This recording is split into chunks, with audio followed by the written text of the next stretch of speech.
Okay, now we're going to try to find the potential inside the spherical shell. I just started with this first slide here, but now I'm going to change it a little bit. This is still the same, but now I want to find the potential inside the shell. Okay, so I want to define the boundary conditions for this problem. Slightly differently. But everything else is going to be the same. So I'm still assuming the same kind of potential on the outside of the shell that only depends on theta. And I'm still assuming the same general solution. I'm still going to use the same kinds of tricks to find the constants. Okay, but now I want to find the potential inside the shell. Okay. Now I have some different boundary conditions. One, I'm going to find that V, it cannot go to infinity when R equals 0. So I don't want an infinite potential at the middle of this particular sphere. Okay, and then I still have the same boundary condition I had before, that the potential has to equal the V naught theta, okay, when R is equal to A. Okay, so let's go ahead and use these boundary conditions to refine my general solution.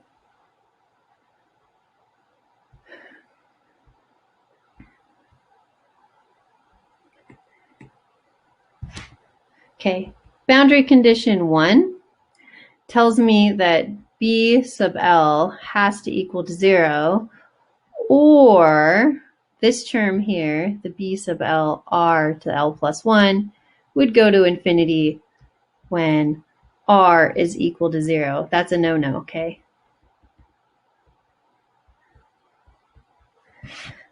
All right, so that helps me simplify the solution a little bit. I'll just quickly rewrite it now that I've got a slightly less general solution that now we've got a sum of terms where this A sub L coefficient survives and the other one goes away, okay? Okay, using Fourier's trick, I can find the A sub L values. They are going to be equal to 2L plus 1 divided by 2A to the L, okay? And then the integral is going to be of the Lagrange function evaluated cosine theta times my potential at the boundary, okay, which depends on theta, times the sine theta times d theta. Okay, so Fourier's trick did that the same way I did every other problem. Just because this term survived instead of this term, I get a slightly different form here. But this is a complete solution. I know the potential, and I have a method for finding each of these coefficients, and I can sum a bunch of them together to get the true answer to this problem, okay? In general, depending on what function this really is, this integral can be pretty hard to solve, okay, especially by hand. But it actually can be a little bit easier if this particular function, the V naught, then we can use the fact that Lagrange polynomials are orthogonal again to solve the problem. Okay, so I'm going to go ahead and copy that up here, and I'm going to state that if we can assume that V naught theta looks like a Lagrange polynomial, then we can use the fact that PL to the X is orthogonal to simplify the integral.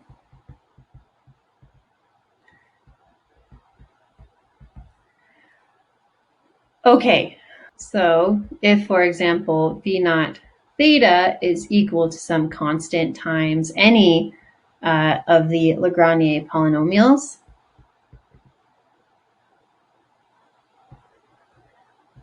then we will only be left with one L.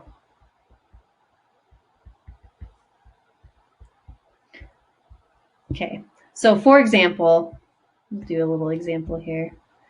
So for example, I'm going to let this be a simple case of it just being constant. Why didn't I just start with that? That makes life a lot easier. In this case, L is going to be equal to 0. I know that because this assumes that the Lagrange polynomial that I would be plugging in here, okay, is just 1.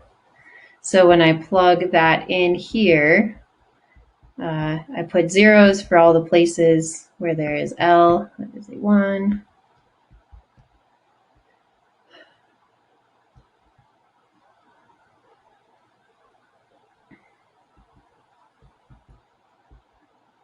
And the Lagrange polynomial here is just going to go to 1. This is just going to be V naught. And this is sine of theta d theta. And that should be a to the 0. That is easy to solve.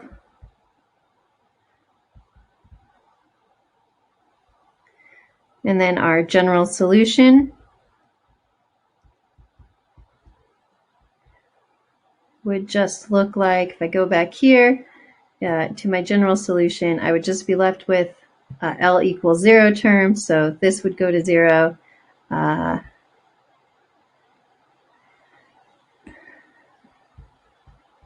I would have R to the 0, and again, P to the 0 cosine theta. Okay, that's pretty easy. All right, let's do another example.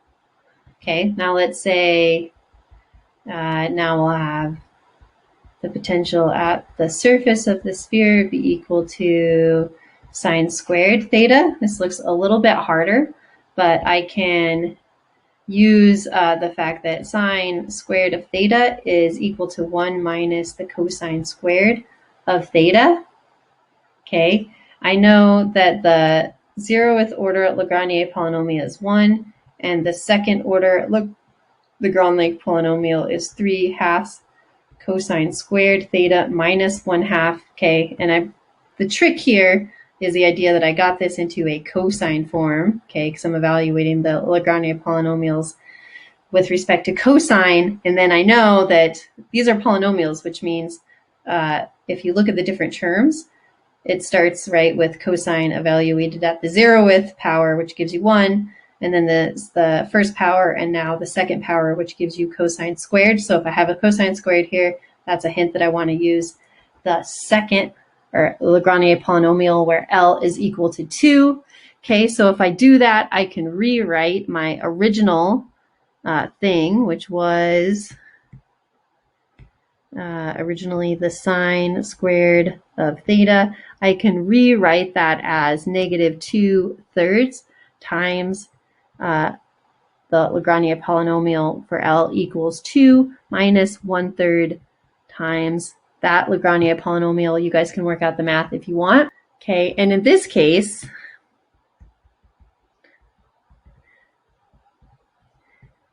you would only have to do the integral, okay, for L equals 2 and L equals 0. Okay, so you would end up with, instead of just one term like we did in this last example, you would have to evaluate A at 2 terms, not just 0, but also at L equals 2, and you would end up with 2 terms in what your function for what the voltage would be inside the shell. Okay, so hopefully we're seeing a pattern to this. Okay, again, we used separation of variables to find a general solution, this time in spherical coordinates. Okay, so when we got objects with spherical symmetry and no phi dependence, by the way. And then we defined some boundary conditions based on our problem here. And then we use those boundary conditions to say something about these constants. In particular, in this problem, we are able to eliminate either A or B. Okay, and then once we did that and we simplified it down to just the sum of one term like this, so the sum of a bunch of terms that looks like this, we could use Fourier's trick to figure out what each of these coefficients is. Okay, and maybe in some cases I wouldn't need an infinite sum. Maybe I would just need some of these coefficients. It just depends on the problem. Any solution can be found with some sum of these. Okay, it just depends on what your coefficients are.